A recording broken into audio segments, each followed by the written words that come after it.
I was sitting in the very last row, as if I wasn't even there.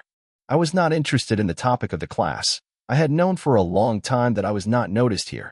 Everyone laughed when I raised my hand because they thought I wouldn't be able to answer. But this time I did something different. I didn't just raise my hand. I raised my pride. And even if they're laughing now, I'm going to show them what I can do. My name is Michael. I am 10 years old. And I have a superpower. I can disappear. Not literally, of course. But when you're a black boy in a classroom where no one is looking at you, listening to you, or waiting for you to say something, it's very similar to invisibility. I sit at the very back of the class. Always. There is only a wall behind me. In front of me are the heads of those who never look back. There, at the last desk, I have already become a part of the interior. Like an old chair or a broken globe in the corner. And I'm fine with that. Or rather, I thought so. When I first raised my hand, it was quiet.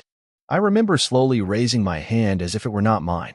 The teacher, Mrs. Johnson, didn't even look in my direction. She asked the question a second time and looked somewhere else in the other row. A girl named Kira answered incorrectly, but she got a smile. I lowered my hand as if she had betrayed me. I am good at math. Not because someone taught me, I just like numbers. They're honest. If 2 plus 2 is equal to 4, it's always 4, no matter if you're black, white, or purple. Numbers don't ask who you are. They just work. But people don't. That guy raised his hand again. Josh whispered in the front row. He definitely doesn't know anything. He just wants to show off, someone else added. The laughter was quiet but sharp, like blades on glass. I didn't react. I never react. This is the rule of my invisibility. The less you move, the less likely you're to be seen. But one day something strange happened. It was a gray day like any other. I sat in my seat, looking at the stains on the ceiling. Mrs. Johnson was writing something on the board, a huge equation with 3 variables. Everyone froze. She turned to the class and suddenly said, "Michael, come to the board." Michael? Me? Everyone turned around so fast it was like I was speaking another language. I felt the blood rush to my head and my hands became wet. ID never been called out. Not at all. It was like a sharp flash of light after years of darkness. I slowly got up. Someone behind me laughed. "Oh, the show is starting. He's going to smear everything on the board. Are you sure he knows how to read formulas?" These words fell like stones. I did not turn around. Step by step, I walked to the blackboard. The old floor creaked under my feet. Mrs. Johnson looked at me as if she didn't know why she had called me. I took the marker. My hand was shaking. There was an equation on the board that at first glance seemed like higher mathematics. But it was familiar. I had solved this equation at home, by myself. When my mom worked late into the night and I was alone, my fingers tightened their grip on the marker. A voice inside me said, "You know how to do this. Not for them. For yourself." I made the first entry, then the second, the third. The marker slid across the board. Everything around me disappeared. There was no more Josh. There was no laughter. There was no teacher. There was only me. And the problem? I wrote, erased, and wrote again. When I put the last digit, the classroom was so quiet that I heard someone drop a pen. I slowly turned around. I looked at my classmates and saw that someone's mouth was open. Someone's eyes were wide. Even Josh was sitting in silence. Mrs. Johnson came to the board. She checked it. The silence grew even deeper. She looked around the class and said, "That's right. Absolutely right." That moment was like an explosion. If silence could scream, it would have exploded in my ears. I didn't smile. I just went back to my seat. I sat down. And for the first time in a long time, I was not hiding. For the first time, I felt that they saw me. Not as a dark-skinned guy. Not as invisible. They saw the person I had always been. Smart. Strong. And not like they thought. After that day, everything seemed to change, but it didn't. The silence in the classroom was different. It was no longer indifferent. It became anxious. Tense. Sharp. Every time I walked into the classroom, I could feel those stares. They no longer slid past me. They bit into my skin. Now I was no longer invisible. I was uncomfortable. Those who laughed were now silent, but not because they had changed their minds. They just didn't know how to react. And believe me, silence is sometimes worse than laughter. I sat down in my usual place in the back row. I was shaking from the inside. The teacher started a new topic as if nothing had happened. But I noticed that she started looking in my direction more often. Not like before. There was attentiveness in her eyes. And shame? And then he appeared. Josh. Class leader, teacher's favorite, white, confident, loud. He couldn't stand the fact that someone else was suddenly in the spotlight. Especially me. You think you're in charge now, don't you? He hissed during a break, passing by my desk. I didn't say anything. As always. Not out of fear. I realized that words don't prove anything. You just guessed once and you're a hero, he added louder. Some of my classmates looked at me. I felt something squeezing me inside. With rage. With resentment. But worst of all, I felt powerless. Because I knew that he could snap at me and no one would say anything. Because he is one of their own. And I am that guy. Mrs. Johnson continued the lesson in silence. Although her eyes rested on Josh several times, she said nothing. She saw, but did not intervene. And that's what hurt the most. After class, Kira came up to me. She was never one to bully, but she didn't defend me either. She was just silent. Michael. Her voice was uncertain. That was cool. The way you solved the problem.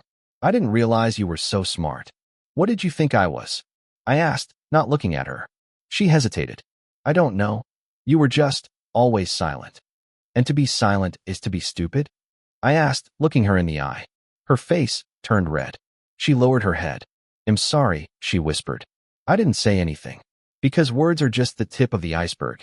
And under the water there is still so much mistrust, so many prejudices that cannot be corrected with a single I'm sorry. The next lesson was again a difficult task. I saw children fussing with calculators, asking each other questions. I sat quietly. I already knew the answer even before they read the problem to the end. And that's when Mrs. Johnson said, Michael, can you help the class? Explain how to approach the solution. Silence. More silence. But it was different. This time with an echo of fear and envy. I went out. I began to explain. And I saw that they were listening. And not out of respect. Because of shock. Because of what was breaking in their heads. I was not just solving a problem. I was destroying what they had believed for years. That someone like me could not be better. That dark skin is automatically inferior. Dumber. Slower. But I spoke clearly. I spoke to the point. And every word was a blow to their stereotypes. After class, a guy from the next desk, Tom, came up to me. Mike, can you show me how you did that? For homework. I shrugged my shoulders. Okay. He smiled. A little shyly, but sincere. A small step, but for me it was a big breakthrough. In the evening, when I got home, my mom sat down next to me. How was your day? I looked out the window. The autumn sun had already set. I was heard, I answered. Audible. Yes. I was heard. And seen. Mom didn't say anything, but her hand was on my shoulder, and I felt my world begin to change. Now I am not a shadow. I am a voice, and I will speak my mind. A week after that assignment, when the class finally began to see me as part of something bigger, Mrs. Johnson caught me after school. She was sitting at her desk, holding a brochure. Michael, look, she handed it to me. It's the city math tournament. It's a qualifier for your age group. I took it in silence. Doubts immediately began in my mind. I don't know. I said quietly, it's not for people like me. Who decides who it is for? She replied calmly. You were talented. I believe that. I was silent. Fear and hope were fighting inside me. The tournament was no longer our classroom, not our familiar faces. It's another world where the rules are even stricter, where you are looked at not just as different, but as someone who shouldn't be here. But I applied. Secretly. Without pathos. Just my name, school, and signature. If I don't try, I'll never know, I told myself. The day of the competition was gloomy. The school building where the competition was held looked huge, like a foreign fortress. Inside, there was light, glass showcases, new desks, walls with handprints of the winners of previous years. Everything smelled of prestige. And not my world. I immediately noticed that I was the only black guy among dozens of participants. Everyone was wearing brand new shirts and sneakers. I'm wearing my blue hoodie that my mom bought last year at a discount.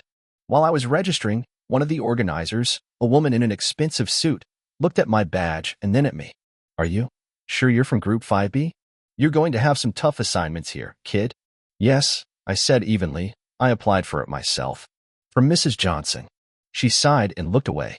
Silently. But I already knew that look. Doubt wrapped in a smile. It was familiar.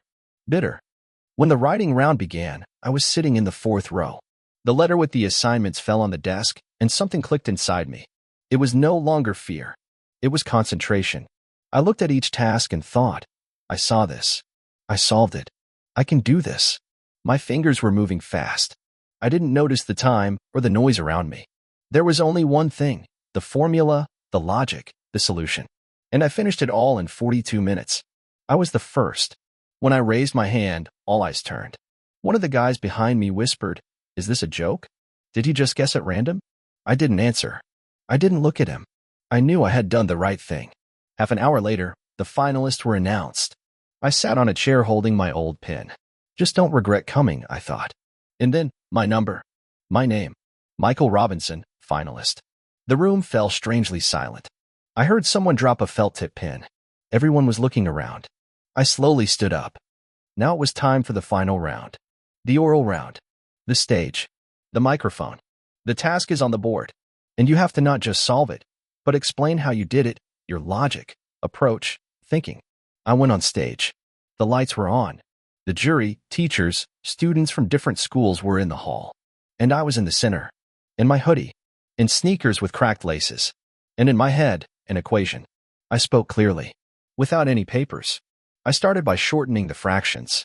Then I used the distributive law of multiplication, and as I spoke, I saw the judge's eyes slowly widen. The audience was silent. Real silence.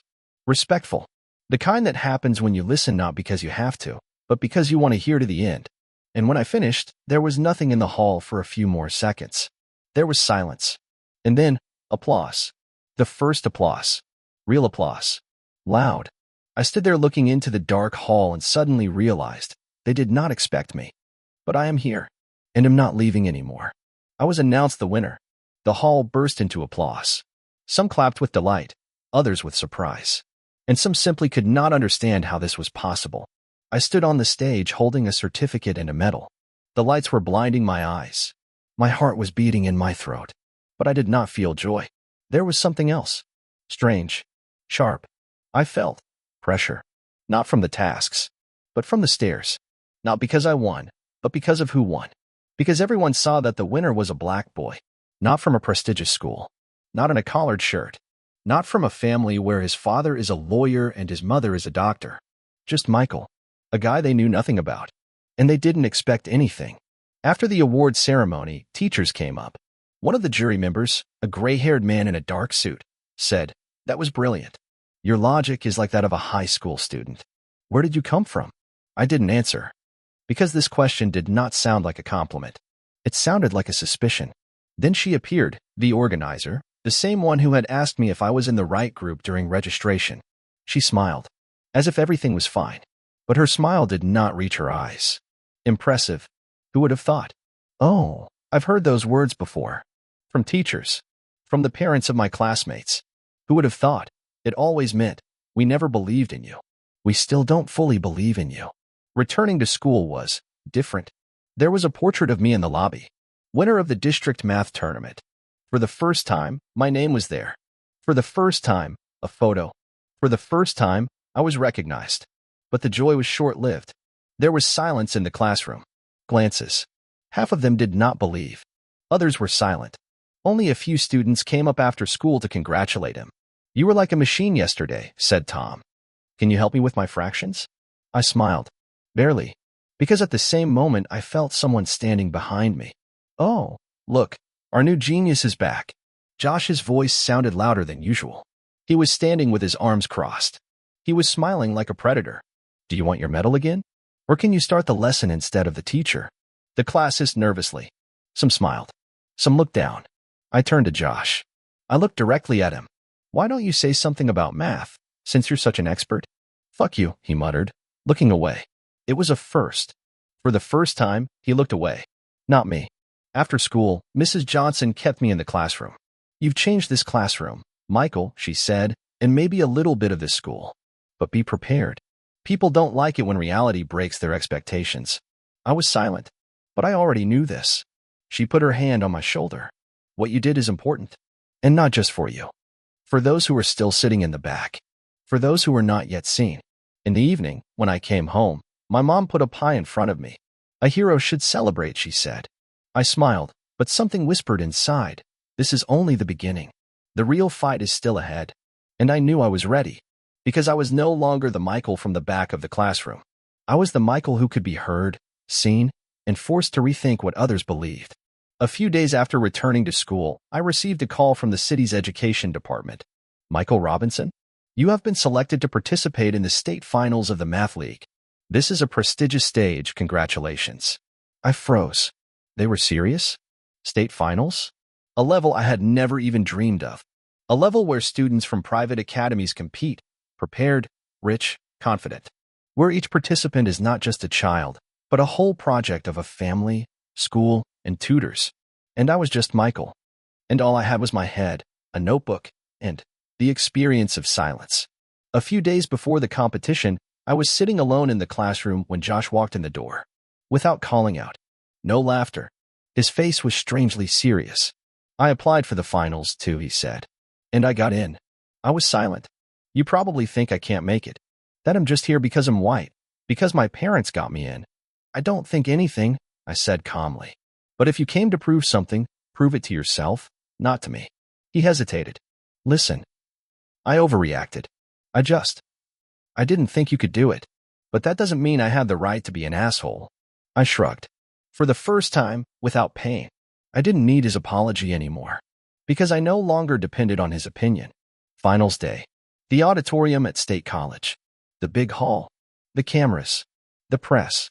Thousands of spectators. The stage. The names of the participants on the scoreboard. Once again, I'm the only black guy on the list. Next to me is Josh. He's wearing a brand new suit. It's obvious that he's been preparing, but his eyes are intense. I wasn't afraid of the tasks. I was afraid of the moment when everything would become not about math again, but about how I looked. The first round is written. I am focused. The tasks are difficult but familiar. Logic, analytics, patience. I am again among the first to hand in my work. The second is oral. And then the unexpected happens. Josh has the same example as me, and while he's talking into the microphone, I realize. He's repeating my decision, my wording, word for word. I am stunned. He saw my notebook. He knew how I was preparing. And now he stole it. The audience applauds. He is being praised. The judges are smiling. And I sit there, clenching my teeth. It's my turn. I'm going out. In the moment I want to speak, I stop. I don't read what I was supposed to. I speak directly into the microphone. I will change the example. I have prepared one, but now I will show you how to think, not memorize. I'm solving a different problem, a more complex one, not written down. And I show how I think in real time. When I finish, the room is silent. And then there is an explosion. Applause, shouts. The judges stand up. One of them says, "This is math, not memorized. This is real thinking." And I stand, tired, but free. The results are announced. Third place is not me. Second place, Josh. First place, Michael Robinson, Greenville School District. The audience erupts. I go up on stage. The judges shake hands. The press approaches. And at that moment, I see my mom. She is standing in the back row, crying, clutching her phone. And I look at her and think, this is not just a victory. This is me. Finally. Completely. Afterwards, Josh comes up to me. He doesn't say anything. Then he says, "You did the right thing." And cooler than I could have done. I wanted to get ahead, but you came out first. Honestly, I shake his hand, not because we're friends, but because I'm not from below anymore. I am not a shadow. I am the light, and I will not give it to anyone else. Moral, sometimes the hardest thing is not to win a medal, but to remain yourself when they want to erase you. Michael didn't just win in math. He won in a system that had taught him since childhood to be quiet, keep his head down, and not dream. And he stuck his head out. And he became a voice for those who have never been heard before.